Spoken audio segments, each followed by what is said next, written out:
이번 제263회 성남시의회 제1차 정례회에서는 안국수 의원님과 안강민 의원님 두 분께서 시정 전반에 대한 질문을 주신 것으로 알고 있습니다. 시정에 대한 깊은 애정과 관심으로 질문해 주신 의원님께 감사의 말씀을 드리며 이런 시정 질문까지를 포괄해서 총괄 답변 드리도록 하겠습니다.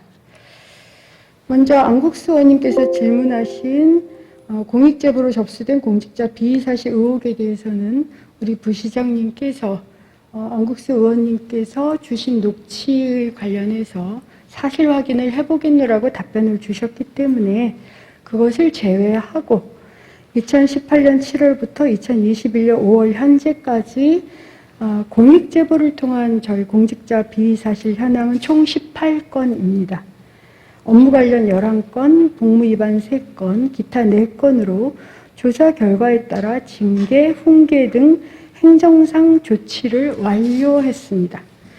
앞으로도 공직자 비위에 대하여는 어떠한 관용도 없이 법과 원칙에 따라서 처리하도록 하겠습니다. 동시에 안국수 의원님께서 지난번 5분 발언을 통해서 경찰에서 진행되는 사항에 대해서까지 보통의 경우는 하지 않는 질문인데 아마 우려가 크신 탓이겠죠. 그래서 말씀을 주셨습니다. 그것에 대해서 제가 페북 메시지를 통해서도 이미 입장을 밝혔습니다만 거기에서 아직 밝히지 않은 몇 가지 건에 대해서는 미리 좀 말씀을 드리고 앞으로는 경찰 조사나 검찰 조사가 진행되는 건에 대해서는 믿음을 가지고 지켜봐 주십사 하는 부탁을 드립니다. 저는 지금까지 약 36개월 일을 했습니다. 그 중에 알려진 것처럼 압수수색이 8번이 있었고요. 이재명 시장 때도 6번이었습니다. 저는 아직 임기가 약 1년이 남았는데도 8번의 압수수색을 당했고 고소고발만 27건을 당했습니다. 물론 여기에는 국민의힘 의원들의 고소고발도 있었고요. 심지어는 제가 김일성 배지를 달았다는 가짜뉴스에 의한 만연사냥까지 있었습니다. 녹취, 도청, 해킹, 각종 짜깁기까지도 있었습니다. 그래서 아마 의원님들께서 걱정이 많으신 것으로 알고 있습니다. 어떤 의원님들은 숨을 쉬고 사냐? 한 달에 한 번꼴로 압수수색이나 고소고발이 이루어지는데 혹시 야당은 시장을 흠집내는 게 정치적 목적이 아니냐라고 걱정하시는 분들에게도 저는 단호히 아니다라고 말씀을 드렸습니다. 또한 이 시정은 제대로 되고 있느냐라는 걱정에 대해서도 단호히 말씀드렸습니다. 성남시정은 흔들림이 없습니다. 짧게는 수년, 길게는 수십 년간 어려웠던 사업들도 추진을 하고 있고 여러 우려에도 불구하고 적어도 성남시에서는 여야를 물어나고 함께 협의하고 머리를 맞대고 있다고 저는 믿고 있습니다. 그래서 주변에서 과도한 수사 혹은 시장에 대한 과도한 흠집내기 이런 것들이 있지 않느냐라는 것에 대해서도 저는 법과 원칙을 믿고 의원님들을 믿으면서 또한 의원님들도 시민들 곁에서 함께 하시겠다는 충정일 거라 믿으며 일을 하고 있노라 이런 말씀을 항상 드립니다. 그래서 존경하는 시의원 여러분께서는 물론 이런 행위로 저는 이번 압수수색 같은 경우는 위법한 행위였다고 분명히 말씀드렸습니다만 법과 원칙을 지켜야 하는 경찰이 위법한 행위를 하는 게 아니냐라는 의혹을 가진다는 것 자체가 저로서는 참담합니다. 그래도 전 정의로운 길을 찾아야 된다고 생각을 하기 때문에 가급적이면 지금까지 3년간 말을 아껴왔습니다. 정의로운 길을 찾을 수 있도록 의원 여러분들께서 경찰과 검찰의 수사에 대해서는 지켜봐 주시기 바랍니다. 다음 성남시 소규모 체육시설 문제나 임해근리공원 토지보상비 문제는 답변을 드렸습니다만 조금 보완을 하면 저희들은 전체적인 기본계획, 예를 들어서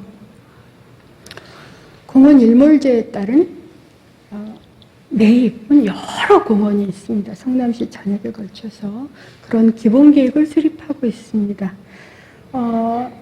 의원님께서 지적하신 그 기본계획은 아마 2017년에 했던 용역이고 이런 용역은 우리 모두가 알고 있어요. 검토사항입니다. 적극적인 검토사항입니다. 그리고 법과 원칙에 의해서 절차를 밟게 돼 있습니다. 저도 사실은 의원님과 같이 그건 제척돼야 맞다고 생각을 하고 그렇게 결재를 했습니다만 시장 마음대로 할 수 없다는 것을 알고 계십니다. 왜 시장 마음대로 안 했냐라고 물으시는 것은 저는 적절하진 않다고 생각합니다. 저희들이 임해근린공원 토지보상비 350억을 지출함에 있어서 법과 원칙을 지키지 않았다면 달게 받겠습니다. 하지만 법과 원칙을 지켜야 했기 때문에 제가 심의위원회에 올리기 전에 이것은 제척사항입니다 라고 결재까지 끝낸 것조차도 법과 원칙에 따라서 절차에 따라서 수정 반영했습니다. 조례를 만드시는 법을 만드시는 분들이시기 때문에 이런 문제는 충분히 이해하실 것이고 또한 심의위원회는 시의 요청처럼 시민의 참여, 전문가 참여를 더욱 적극적으로 촉진하고 공무원들이 저희 공직자들이 혹여 지혜가 부족해서 혹은 독단적으로 처리하지 않을 수 있도록 만들어진 제도입니다. 그 제도를 잘 따랐음을 다시 한번 말씀드립니다. 그리고 지금 아마 질문사항에서는 도시공사감사관 11개가 월정료 무단 사용 문제, 이것은 행정처분을 완료했습니다. 이 역시도 저희들이 누군가에게 특혜를 주거나 형평성 없이 하지 않았다라는 말씀을 드립니다. 생각해 보십시오. 한 달에 한 번 압수수색을 당하거나 혹은 고소고발을 당하는 정도로 공격을 받는 시장과 그 시장과 함께 일해야 되는 3,200여 명 공무원들이 얼마나 민감하게 검토를 하겠습니까?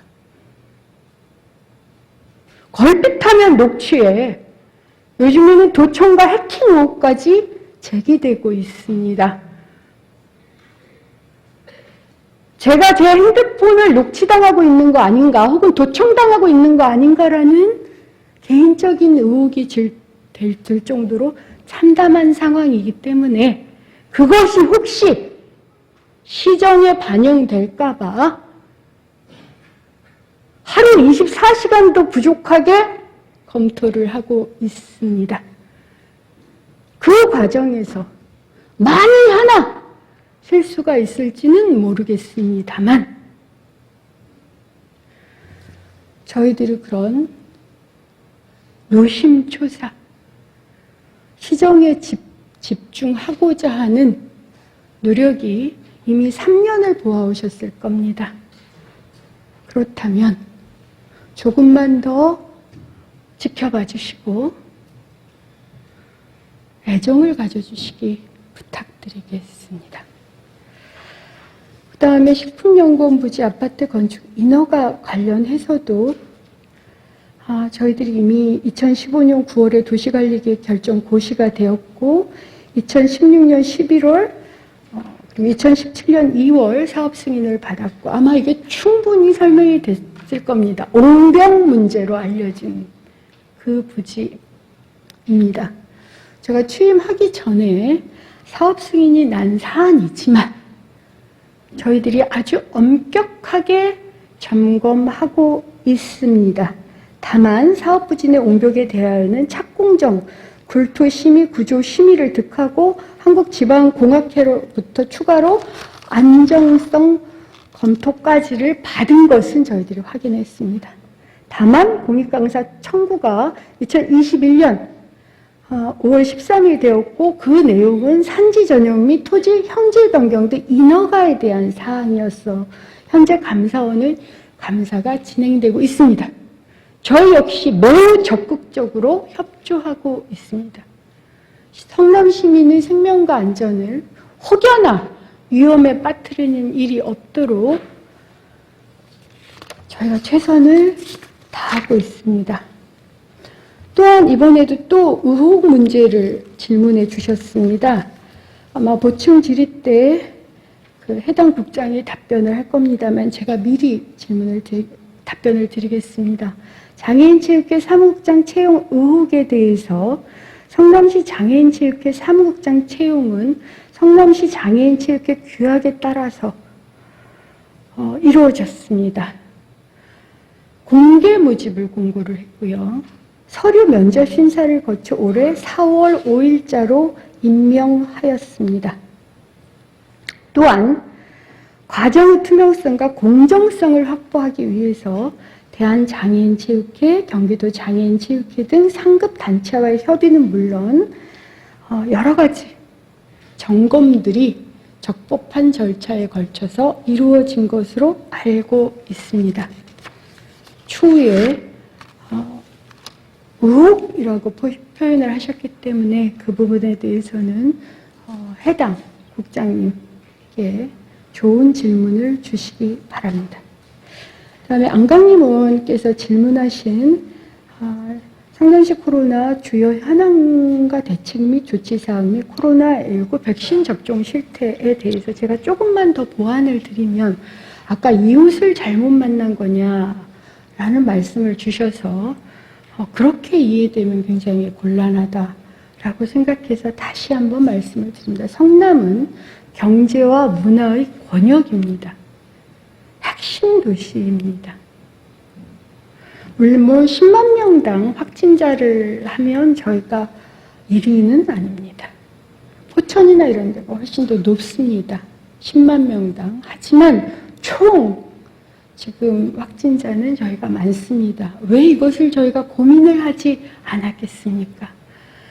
하지만 성남은 이동의 도시입니다. 그래서 시민들께서도 굉장히 협조를 많이 하심에도 불구하고 이동은 접촉을 불러일으키는 수밖에 없고 그런 이동의 거점의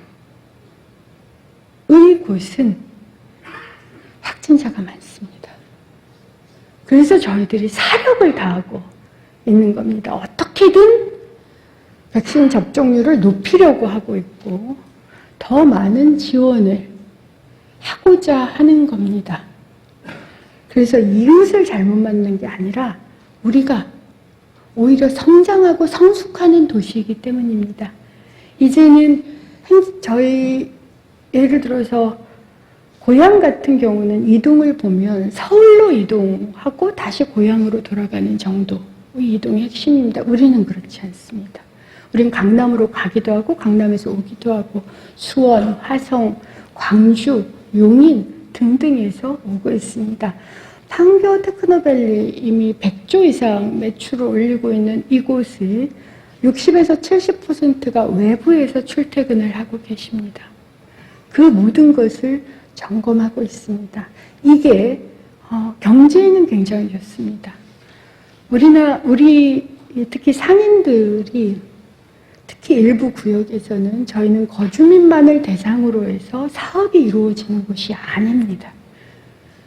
이동하는 약 하루 이동인구 260만을 대상으로 이루어지는 것입니다. 그래서 이제는 패러다임을 좀 바꿔서 인구 중심이 아니라 이동인구까지를 포함한 행정수요를 고려해서 특례를 달라라고 요청하고 있습니다. 이렇게 이동이 많은 게 일상적인 시기에는 좋은 경우가 많습니다만 이게 교통체증이라든가 혹은 감염병의 전파 이런 것에 대해서는 또한 부정적입니다. 이 양쪽을 다 이해해 주십시오. 혹여나 용인이나 광주나 하남이나 수원에서 우리에게 오시는 분들에게 저희들이 지금 책임을 전가하는 게 아니냐, 혹은 이웃사촌 잘못 만났다 이런 걸로 오해될까 봐 제가 굳이 말씀을 드리겠습니다. 다음으로 아까 주신 저희 안강님 시의원님께서 3분기, 저희가 1분기 때는 약 5만 명을 목표로 마쳤고 2분기 때는 20만 명을 목표로 했습니다. 여기에는 공무원과 경찰, 군경찰은 빠지는 수입니다. 일반 시민들을 대상으로 해서 그 다음에 3분기에 지금 저희들이 1, 2분기를 합친 것 이상의 목표를 가지고 있고 충분히 아주 좋은 지적들을 많이 해주셔서 저희들이 다시 한번 점검을 잘 해서 안강님 시의원님께 별도로 말씀을 드리겠노라라고 말씀드립니다. 현재 저희가 초기에 60에서 74세 예약률이 초기에는 약 50% 되었습니다. 그러다가 중반부에 60%가 됐고 6월 2일까지가 제가 지금 일정을 정확하게 기억을 못하고 있습니다. 6월 1일까지일 겁니다. 70%가 넘긴 했습니다만 오늘 예약이 끝납니다. 저희들은 이것으로 부족하다고 생각하고 있습니다. 아까도 말씀드린 것처럼 확진자가 많은 이동의 도시인데다가 저희가 라온힐 요양사건에서 알 수 있듯이 라온힐에서 19명의 확진자가 제가 발생했었던 걸로 기억하고 있습니다. 거의 대부분이 미접종자였습니다. 라온힐 요양원이 유독 좀 동요율이 낮은 곳이어서 저희들이 강제할 방법도 없고 해서 인센티브를 굉장히 적극적으로 강구 중에 있습니다. 그렇기 때문에 성관위에 대해서도 재해석 이런 걸 적극 요청하고 있습니다. 조금만 기다려 주시고 저희들이 인센티브 문제를 제기하는 건 이런 간절함의 반영이라는 이면도 살펴주셨으면 좋겠습니다. 그 다음에 아까 차병원 용도 변경 문제라든가 그 다음에 산하재단 인사채용 문제, 또 우리 존경하는 김정인 시의원님께서도 말씀을 주셨고요. 그 다음에 이제 질문을 주신 것 중에서 가로주택 정비사업 가이드라인의 문제점, 혹은 성남도시철도 1호선을 반영해달라는 문제점, 수서 강주 간 복선 전철 여수도청역 반영 요구에 대해서 일단은 간단하게 답변을 드리고 추후에 더 필요한 부분이 있으면 말씀을 드리겠습니다. 가로주택 정비사업 가이드라인의 경우는 아마 해당 국에서 말씀을 주실 겁니다. 저희들이 2030이나 2040 정비사업과 달리 이런 소규모 주택 정비사업의 가장 큰 고민은 뭐냐면 2040, 2040 같은 대규모 정비사업은 법적 기준이 굉장히 분명합니다. 예를 들어서 도로를 몇 미터 도로를 확보해라. 지하 주차장을 얼마까지를 넣어라. 공원이나 녹지를 어떻게 만들어라. 이게 굉장히 분명해서 예를 들어 몇천 세대일 경우도 총사진이 나옵니다. 총조감도가 나오게 되어 있습니다. 근데 우리 안강님 시의원께서도 저희 용역 보고에서 아마 참여를 하셔서 보셨겠지만 가로주택 정비사업 같은 소규모 정비사업은 요구가 되는 대로 반영을 해야 되기 때문에 이 큰 그림을 나오지 않은 상황에서 저희들이 인가를 내야 승인을 하거나 이런 문제가 있습니다. 예를 들어서 아주 최악의 경우 지금 현재의 도로폭 정도로 15층 이상, 15층 정도가 가능한 이런 난개발 우려도 없지 않아 있습니다. 근데 강제할 법이 없어서 저희들 스스로가 해당 지역에 대한 총조감도를 좀 그려보고 또한 시민들의 동의를 얻을 수 있는 인센티브나 이런 설계를 해서 적어도 난개발이 되지 않고 그야말로 주거환경 개선이 될 수 있도록 용역을 하고 있습니다. 앞으로도 안강림 시의원께서 적극적으로 참여를 해주시고 저도 지금 항상 용역 발표에 제가 직접 참여를 하고 있습니다. 더군다나 국토부 법이 지금 바뀌었습니다. 이것 때문에도 저희들이 더 준비해야 될 것들이 있어서 국토부 LH하고 손을 잡고 저희들이 모델 사업을 만들고 있습니다. 조금만 시간을 더 같이 수기 과정을 거쳐서 준비를 해주시기를 부탁드리고 더 구체적인 내용은 해당 국장님께 말씀을 주시면 될 것 같습니다. 성남도시철도 1호선 반영 요구에 대해서 아주 간략하게 한마디로 말씀을 드리면 올해 용역을 합니다. 그 구체적 내용이나 이런 것들은 필요하시면 더 질의를 주시고 성남 2호선 같은 경우나 지금까지 경제성이 가장 좋은 구간을 일단 만들어서 모델을 넣어보면 성남 1호선이나 그 이후 연장이 좀 더 도움이 될 거라고 생각을 하고 있습니다만 저희가 성남 1호선도 손을 놓고 있는 건 아니다 라는 말씀을 드리고요.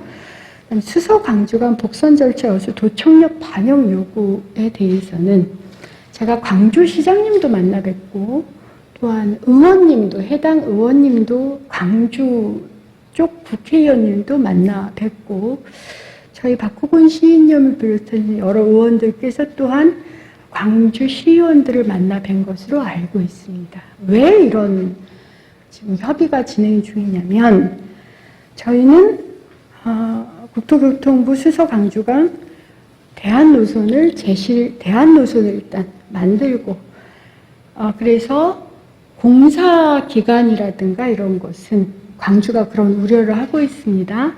이것 때문에 공사 기간이 또 2년, 3년 연장이 되는 거에 대해서 결사반대셔서 저희가 공사 기간 연장 없이 대한노선을 원래 노선 말고 다른 노선으로 대한노선을 하고 추후에 역을 만드는 것으로 국토부하고는 간신히 합의를 봤습니다. 그런데 이조차도 광주의 국회의원님과 주민들께서 반대가 있었습니다. 그래서 저희들이 다시 지금 재협의 중이고 마침 저희 시의원님들께서 또 광주 시의원님들하고 적극적으로 협의를 해주셔서 빠른 시일 내에 지금 6월에 이게 반영이 돼야 됩니다. 광주가 반대하지 않도록 저희들이 최대한 협의를 잘 해서 대한노선이 반영될 수 있도록 노력하고 있다. 이렇게 말씀드립니다. 아주 빠른 시기에 제가 최종적으로 다시 한번 광주 시장님을 또 만나 뵐 겁니다. 그래서 그 점에 대해서는 우리 윤영찬 국회의원님도 워낙 관심을 많이 가져주셨고 우리 박호근 시의원님도 관심을 또 많이 가져주셨고 또 우리 안강림 시의원님도 관심을 많이 가져주셔서 또 그런 관심의 기대에 어긋나지 않도록 제가 저희 집행부도 광주시장님 및 여러분들과 협의를 지속해서 결론을 내리려고 하고 있다라는 말씀을 드리고 이 역시도 추후에 국장님 통해서 답을 더 들으시면 요게 이제 저희가 이고요. 그 다음 성남시 공유재산 관리 시스템 같은 분야는 정말 실무적인 일이어서 국장이나 과장님 통해서 답변을 들으시는 게 좀 맞다고 생각이 듭니다. 이렇게 총괄적으로 답변을 하고요. 제가 다시 한번 말씀드리겠습니다. 우려하지 마십시오. 성남시정 흔들린 적 없습니다. 뭐 이건 의원님들이 잘 아십니다.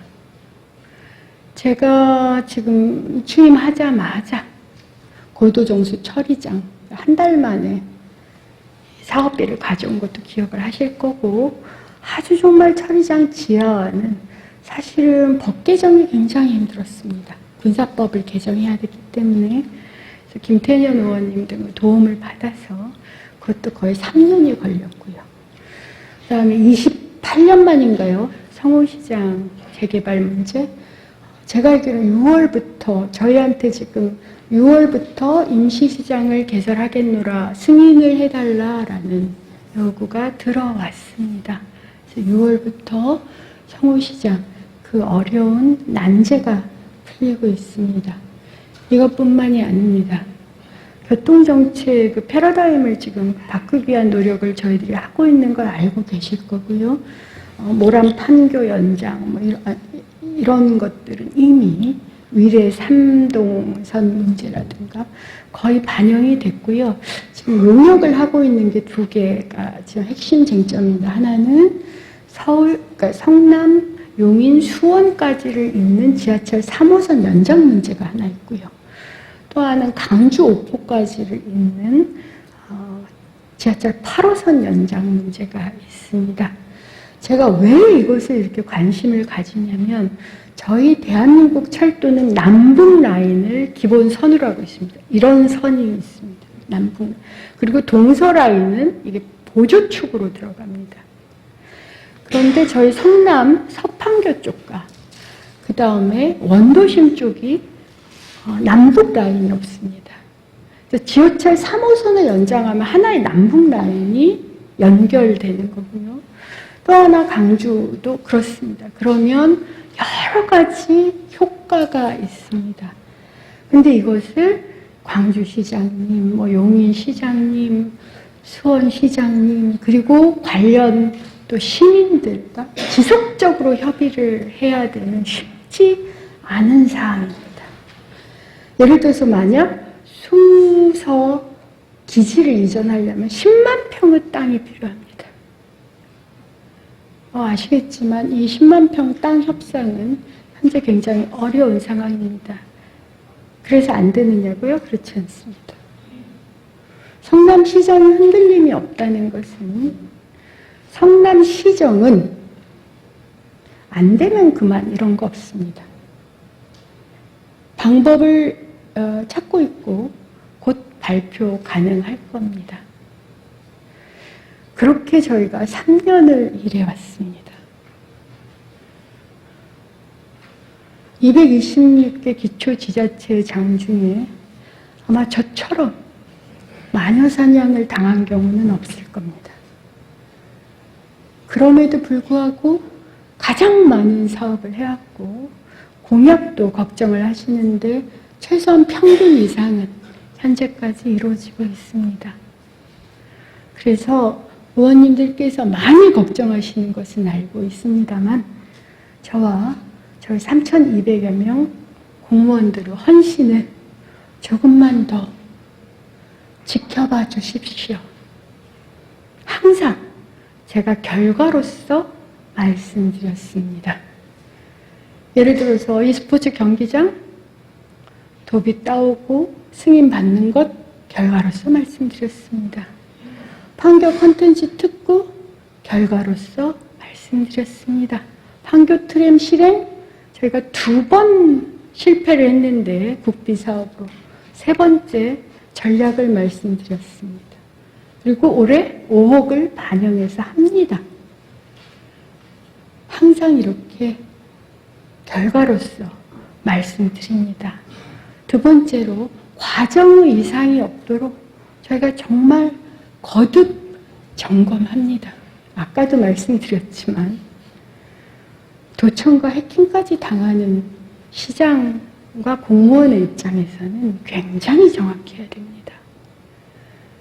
저희가 발목을 잡혀서 일을 못할 수는 없습니다.